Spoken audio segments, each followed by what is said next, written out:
शुभ विचार काक चेष्टा बको ध्यानम स्वान निद्रा तथैव च अल्पहारी गृह त्यागी विद्यार्थी पंच लक्षणम।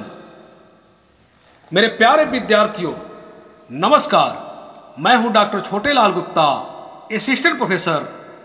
आज के हिंदी क्लास में लेखक जैनेन्द्र कुमार की कहानी दृष्टि दोष पर चर्चा करूंगा।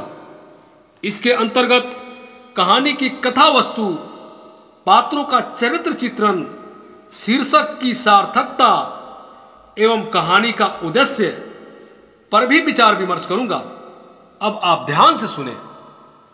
जैनेन्द्र कुमार आधुनिक हिंदी साहित्य के एक प्रमुख कहानीकार माने जाते हैं। इनकी कहानियां सीधे मानव मन को प्रभावित करती है।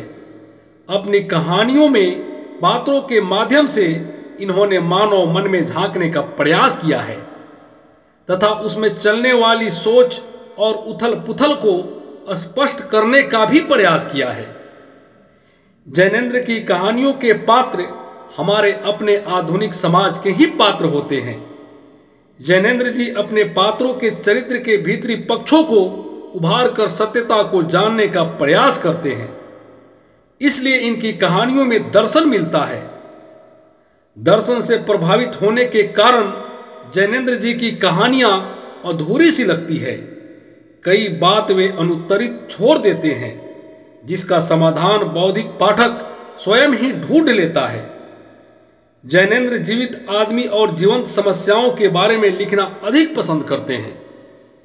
दृष्टि दोष जैनेन्द्र कुमार की श्रेष्ठ कहानियों में से एक है। इस कहानी के प्रमुख दो पात्र हैं, केदार और सुभद्रा। केदार जो कथा का नायक है, कानपुर में अपने एक रिश्तेदार के यहाँ रहकर पढ़ाई लिखाई कर रहा है। पड़ोस में रहने वाली सुभद्रा नाम की एक लड़की से उसे प्यार हो जाता है, लेकिन सामाजिक नियमों के कारण उसका विवाह सुभद्रा से नहीं हो पाता। सुभद्रा की शादी किसी अन्य लड़के से हो जाती है। प्रेम में चोट खाकर केदार कानपुर से लखनऊ आकर डॉक्टरी की पढ़ाई पूरा कर आंखों का डॉक्टर बन जाता है। परिश्रम से उसने अपने पेशे को खूब जमा लिया। लंबे समय तक अविवाहित रहने के बाद 42 वर्ष की उम्र में एक स्त्री की जरूरत उसे महसूस होती है और वह मादा से विवाह कर लेता है। परंतु यह विवाह मात्र दिखावे के लिए ही है। मादा में उसकी कोई दिलचस्पी नहीं है। उसका मन असंतोष और अतृप्ति की ज्वाला में जलता रहता है। फिर भी वह एक डॉक्टर है, इसलिए उसका सामाजिक उत्तरदायित्व भी है। यदि वह प्रेमी है और व्यक्तिगत रूप से जीवन में असफल है तो क्या? उसका सामाजिक मूल्य है और कंधों पर सामाजिक उत्तरदायित्व भी है। इसलिए वह अपने मन के पीड़ा के घाव को दर्द करने देता है, लेकिन उसे फूटने नहीं देता। एक दिन अचानक सुभद्रा अपने आंख का इलाज कराने केदार के क्लिनिक में आती है। दोनों एक दूसरे को पहचान लेते हैं। सुभद्रा को सामने देख केदार की व्यथा उमड़ पड़ती है, लेकिन सामाजिक और व्यक्तिगत भावनाएं इन्हें एक होने से रोक लेती है। केदार आहत प्रेमी है तो मादा का पति भी है। दूसरी ओर सुभद्रा किसी और की पत्नी भी है। केदार के प्रेमाग्रह के प्रति बेरुखी और उदासीनता प्रकट करते हुए सुभद्रा बाहर निकल जाती है। केदार विवशता में उसे पुकारता रह जाता है, लेकिन सुभद्रा वापस नहीं लौटती।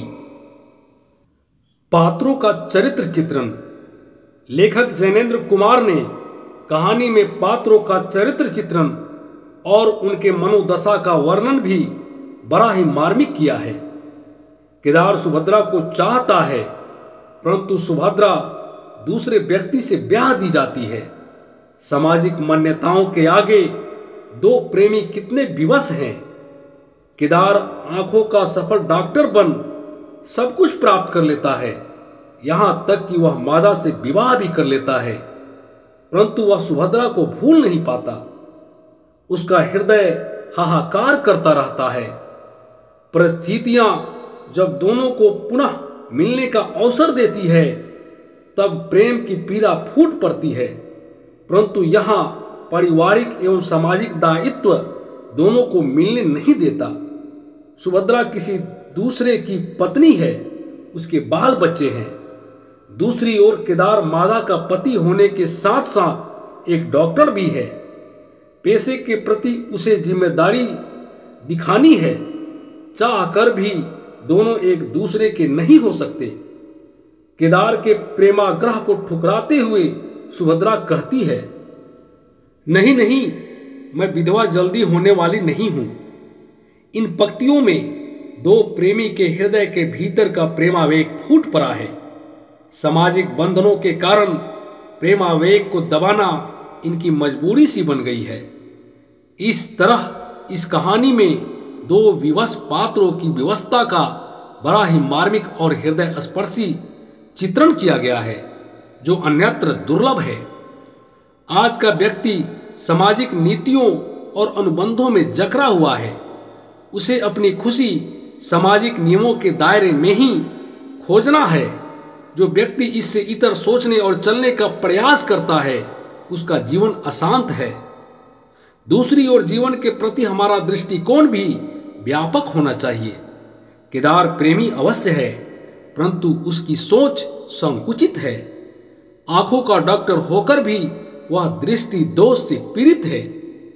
घर में पत्नी के होते हुए भी वह पराई स्त्री से लगाव रखता है। विपरीत परिस्थिति में गहराई से देखने की क्षमता उसमें नहीं है। दूसरी ओर प्रेम में आहत सुभद्रा सही गलत को समझ सकती है। जीवन के प्रति उसकी सोच व्यापक है।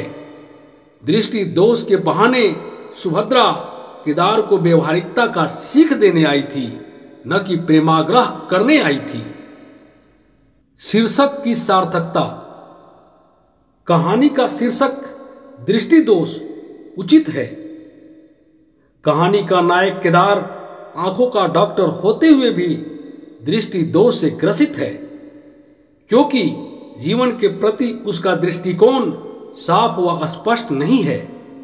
सुभद्रा को वह अपने जीवन का साधन और साध्य दोनों मान बैठा है और इसलिए वह बेहाल है, असंतोषी है। दूसरी ओर सुभद्रा की सोच व्यवहारिक है। जीवन के प्रति उसका दृष्टिकोण स्पष्ट है। वह अपने पति और बच्चों के साथ खुश है। केदार के प्रति उसका दृष्टिकोण एकदम साफ है। वह केदार के पास आंखों का इलाज कराने के लिए वहां आती है, लेकिन उसे व्यवहारिकता का पाठ पढ़ाकर जाती है। लेखक जैनेंद्र कुमार का दृष्टि दोष कहानी लिखने का मुख्य उद्देश्य जीवन के प्रति पाठकों के दृष्टिकोण को व्यापक बनाना है और सोचने समझने की क्षमता को विकसित करना है।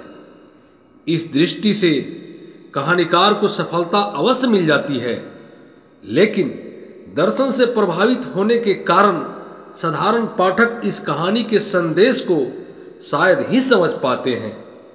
कहानी में समस्या तो है, लेकिन कोई सुझाव या निराकरण कहानीकार ने नहीं सुझाया है। अतएव साधारण पाठकों को यह कहानी अधूरी सी लगती है। प्रबुद्ध पाठकों के लिए कहानी में गहराई, संदेश और संवेदना भी मौजूद है और साथ ही समस्या का निराकरण भी है।